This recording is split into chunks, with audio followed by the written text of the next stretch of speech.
అదే మరిగా దేశ కడాన లెప్రసీ పేషెంట్స్ కూడా డబ్బులు ఇవ్వాలంటే వాళ్ళకి మనసు రాకపోతే 7,033 మందికి 6,000 రూపాయల చొప్పున ఇచ్చాం. ఈరోజు దేశ మీరు చూస్తే 3,000 నుంచి 4,000 చేశాం, 3,000 నుంచి దివ్యాంగులకు 6,000 చేశాం, కొంతమంది లెప్రసీ కానీ డయాలసిస్ పేషెంట్స్ 10,000 చేశాం, కొంతమంది బెడ్కే పరిమితమైన వాళ్ళకి 15,000 రూపాయలు ఇచ్చే మానవత్వాన్ని నిరూపించుకున్న కూటమి ఎన్డీఏ కూటమి. దీనికోసం అధ్యక్ష భారతదేశంలో నేను చాలా గట్టిగా చెప్పగలుగుతున్నాను, దగ్గర 33,000 కోట్ల రూపాయలు ప్రతి సంవత్సరం 64 లక్షల మందికి పింఛన్లు ఇచ్చే ఏకైక ప్రభుత్వం, సింగిల్ లార్జెస్ట్ ప్రోగ్రామ్ కంట్రీలో ఈ యొక్క పెన్షన్స్ అధ్యక్ష. ఇది ఎవ్రీ మంత్ ఒక పవిత్రమైన సేవాభావంతో ఇస్తున్నాం. ప్రతి నెల మొదటి తారీఖు వెళ్తున్నాం. మొదటి తారీఖున ఈ పింఛన్లను ఇచ్చి ఎప్పటికప్పుడు మానిటర్ చేస్తున్నాం. పేదవాళ్ళని లక్ష్యంగా పెట్టుకుని వాళ్ళకు అన్ని విధాలు ఆదుకోవడం కోసం మనం ముందుకు పోయే పరిస్థితికి వచ్చాం. ఇదే కాదు దిశ, ఒకప్పుడు జీతాలు ఎప్పుడు వస్తాయో తెలియదు, ఉద్యోగస్తులకి ముసలి వాళ్ళకి పింఛన్లు ఇవ్వలేని పరిస్థితి. ఈరోజు గర్వంగా చెప్తున్నా, మొదటి తారీఖున ఎన్ని కష్టాలున్నా పింఛన్లు పేదవాళ్ళకి ఇవ్వడమే కాకుండా గవర్నమెంట్ ఉద్యోగస్తులకి, రిటైర్డ్ అయిన ఎంప్లాయీస్ అందరికీ అదే రోజున పింఛన్లు జీతాలు ఇచ్చే కార్యక్రమాన్ని ఏర్పాటు చేశాం.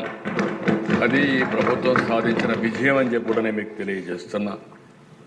అధ్యక్ష, ఒకసారి బాధేస్తుంది, ప్రభుత్వం యొక్క మానవత్వాన్ని అద్దం పడుతుంది. అన్నా క్యాంటీన్ వీళ్ళు ఏమీ చేయక్కర్లేదు, కట్టిన బిల్డింగ్లన్నీ కూడా అన్నం పెడతా ఉంటే ఉన్న పడంగా వచ్చి పేదవాళ్ళ మీద కోపంతో వాళ్ళ పొట్టగొట్టే పరిస్థితికి వచ్చారు. అన్నా క్యాంటీన్లు క్లోజ్ చేశారు. ఇది నాకైతే అర్థం కలదు దిశ.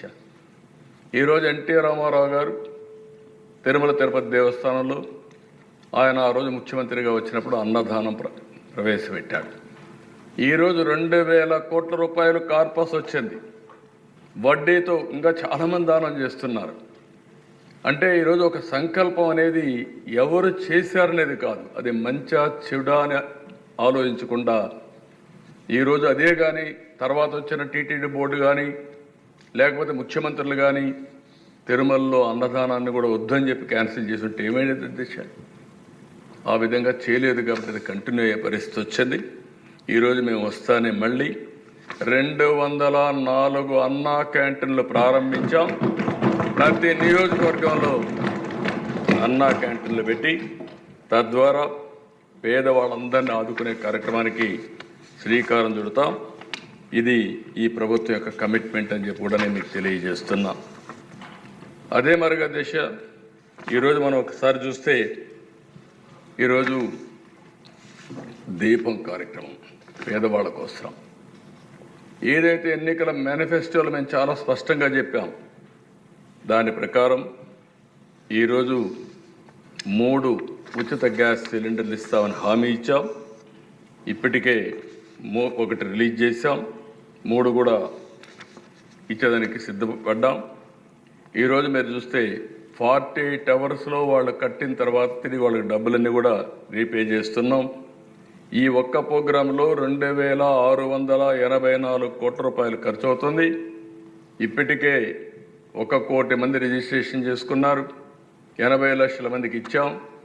686 కోట్ల రూపాయలు ఈ కార్యక్రమం కింద 93 లక్షల మందికి ఇప్పుడు లేటెస్ట్ మనోహర్ గారు చెప్పినట్టు 93 లక్షలకి ఇచ్చాం. దీనికి ఎప్పటికప్పుడు ఎవ్వరికి ఇబ్బంది లేకుండా ఇచ్చే కార్యక్రమాన్ని తీసుకుంటాం. దీపం పెట్టింది నేను మొట్టమొదటిసారి ముఖ్యమంత్రిగా వచ్చినప్పుడు పెట్టాం అధ్యక్ష, సమైక్య ఆంధ్రప్రదేశ్లో. ఈరోజు మళ్ళీ గర్వంగా ఫీల్ అవుతున్నాం. ఆడబిడ్డలు ఎవ్వరికీ ఇబ్బంది లేకుండా వంట గ్యాస్ ఉచితంగా ఇచ్చే కార్యక్రమానికి ఎన్డీఏ శ్రీకారం చుట్టాం.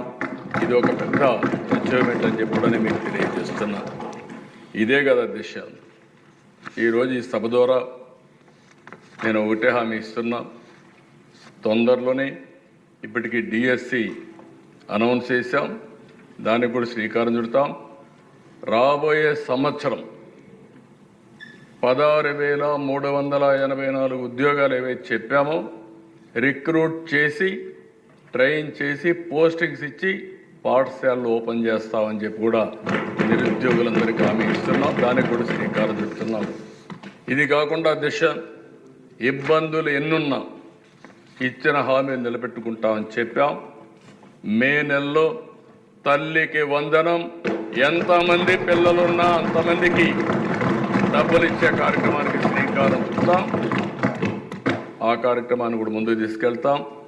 ఇంకో పక్కన రైతు భరోసా ఏదైతే చెప్పామో next installment government of India ఇస్తుంది. దాంతో జమ చేసి 3 ఇన్స్టాల్మెంట్స్లో ప్రతి ఒక్క రైతుకు కూడా రైతు భరోసా కింద 20,000 చెప్పాము. దాన్ని ఫుల్ఫిల్ చేస్తామని చెప్పి కూడా నేను మీకు తెలియజేసుకుంటున్నాను. గవర్నమెంట్ ఆఫ్ ఇండియా 6,000 ఇస్తారు, మనం ఒక 14,000 ఇస్తాం. 2 మ్యాచ్ చేసి 20,000 ఇచ్చే కార్యక్రమానికి ముందుకు పోతాం. ఇది కాకుండా దిశ మత్స్యకారులు 20,000 రూపాయలు ఇస్తా అన్నాం. వాళ్ళు కూడా చేపలు వేటకు పోలేని పరిస్థితి ఉంటుంది. ప్రతి సంవత్సరం హాలిడే ఇస్తాం. ఆ హాలిడే సమయం ముందుగానే వాళ్ళకి ఇవ్వాల్సిన 20,000 కూడా వాళ్ళకు ఆర్థిక సహాయం చేసి వాళ్ళను కూడా ఆదుకుంటామని చెప్పి ఈ సభ ద్వారా తెలియజేస్తున్నా. ఈ 1-2 కాదు అధ్యక్ష, నేను ఒకటే హామీ ఇస్తున్నా. మళ్ళీ నేను ఆ విషయాలు కూడా రీఅఫర్మ్ చేస్తాను. ఏదైతే మేము ఎన్నికల మేనిఫెస్టోలో చెప్పామో ప్రతి ఒక్కటి కూడా అమలు చేయడానికి చిత్తశుద్ధితో కట్టుబడి ఉన్నాం. అన్ని విధాల ప్రయత్నం చేస్తామని చెప్పి కూడా ఈ సభ ద్వారా ప్రజలందరికీ విజ్ఞప్తి చేస్తున్నాను. అయితే అధ్యక్ష, ఇక్కడ 2-3 విషయాలు మీ అందరికీ తెలియజేయాల్సిన అవసరం ఉంది. గడిచిన 5 సంవత్సరాల్లో ఏం జరిగిందో ఒక్కసారి మీరు ఆలోచిస్తే నేను 4-5 స్లైడ్స్ చూపిస్తాను. మీ అందరికి ఒక ఆలోచన వస్తుంది. ఎందుకంటే ఎప్పుడైతే అభివృద్ధి చేయాలి, సంపద సృష్టించాలి, దీనివల్ల ఆదాయం పెరుగుతుంది. పెరిగిన ఆదాయాన్ని సంక్షేమ కార్యక్రమాలకు ఖర్చు పెట్టాలి. కొంత డబ్బులు మళ్ళీ అభివృద్ధి పైన ఖర్చు పెట్టాలి. మళ్ళీ ఆదాయం పెంచుకుంటూ ఎక్కడికక్కడ ప్రజల్ని సాధికారత చేయాల్సిన బాధ్యత ఉంది. ఇది ఒక సైకిల్. ఇది సంపద సృష్టించకుండా ఇష్టానుసారం ప్రవర్తించి అప్పులు తీసుకొచ్చి ఖర్చు పెడితే అది సస్టైనబుల్ మోడల్ కాదు దేశ. ఆ విషయం చెప్పడానికే నేను ఈ 4-5 స్లైడ్స్ మీ ద్వారా ప్రతి ఒక్క మెంబర్కి కానీ రాష్ట్రంలో ఉండే ప్రజలందరూ కూడా ఆలోచించుకోవాల్సిన అవసరం ఉంది.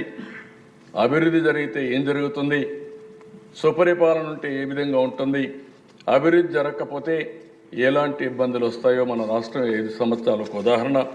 ఆ విషయమే నేను ఒకసారి ఎక్స్ప్లెయిన్ చేస్తాను అధ్యక్ష. నెక్స్ట్ ఆ స్లైడ్స్ అండి. ఇది ఒక్కసారి చూస్తే అధ్యక్ష 18-19 11.4% growth rate, 19-20 5.25% growth rate, double సగానికి తగ్గిపోయే పరిస్థితి వచ్చింది. అదేవిధంగా దేశ మీరు చూసిన తర్వాత 18-19లో 8,74,000 కోట్ల రూపాయలు జిఎస్టిపి. అది 19కి వచ్చేందుకు 9,26,000 కోట్ల రూపాయలు జిఎస్టిపి పెరిగింది 19-20కి. దీనివల్ల దేశ అదే కానీ 11.14% గ్రో అయింటది కంటిన్యూ అయి ఉంటే 9,71,000 జిఎస్టిపి వచ్చేది. అంటే ఒక్క సంవత్సరం 45,000 కోట్ల రూపాయలు జిఎస్టిపి తగ్గే పరిస్థితి వచ్చింది.